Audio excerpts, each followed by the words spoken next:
104.7 The Cave plays pure classic rock.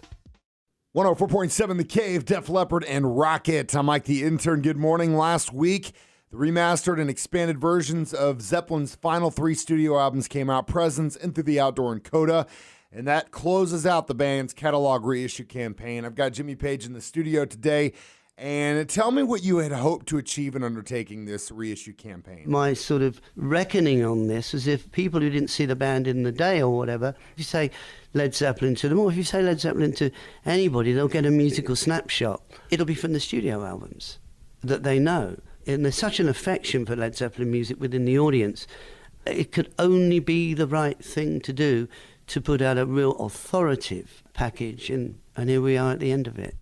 Tell me about the idea that you had to compile a companion disc featuring unreleased tracks to include with the deluxe versions of each reissue. I wanted to eliminate the term bonus tracks and introduce the term companion disc because it was a whole substantial amount of new material that, in fact, what it's done is double the amount of studio information and studio material that there was in the first place.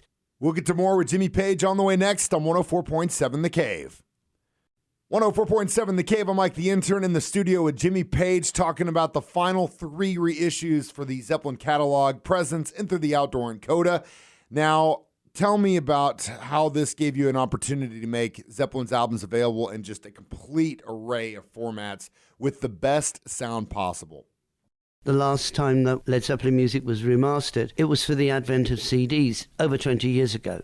I wanted to really approach every way that you could listen to it outside of MP3, because MP3 made it just sound totally different anyway. Let it be available for people who want to hear it the way that, with all the distance in it and the depth and the 3D picture of the mixing, etc., etc. Now, there are a lot of bonus tracks on these records to talk about, but there's one I've heard called Pod that JPJ did. Tell me about that one.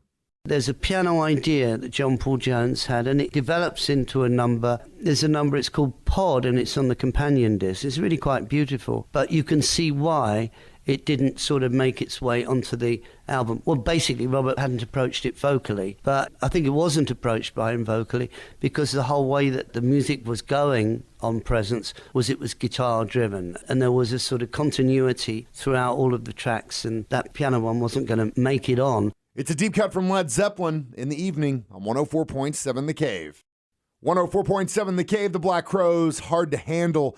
In the studio with Jimmy Page this morning talking about the final 3 reissues, Presence, Into the Outdoor, and Coda, that came out last week. Among the bonus tracks was a version of the 1970 song Friends that you did with Plant that was recorded in India in 1972. Now, tell me why you wanted to put this on the record with the Indian musicians. I didn't want to go in there with something that was totally new. I wanted to go in there with Friends, a song called Friends, because when I wrote that, I was thinking of Indian music at the time, and the structure in it was very similar to me, to Indian music. That was my point of reference. Other people may not see it, but that's what it was. And I wanted to try that out with core musicians there and see just how possible it would be to pull it off. Well, I managed to do it. Thank you so much for your time this morning, Jimmy. We've got a 6-pack of pure classic rock on the way next on 104.7 The Cave. 104.7 The Cave plays pure classic rock.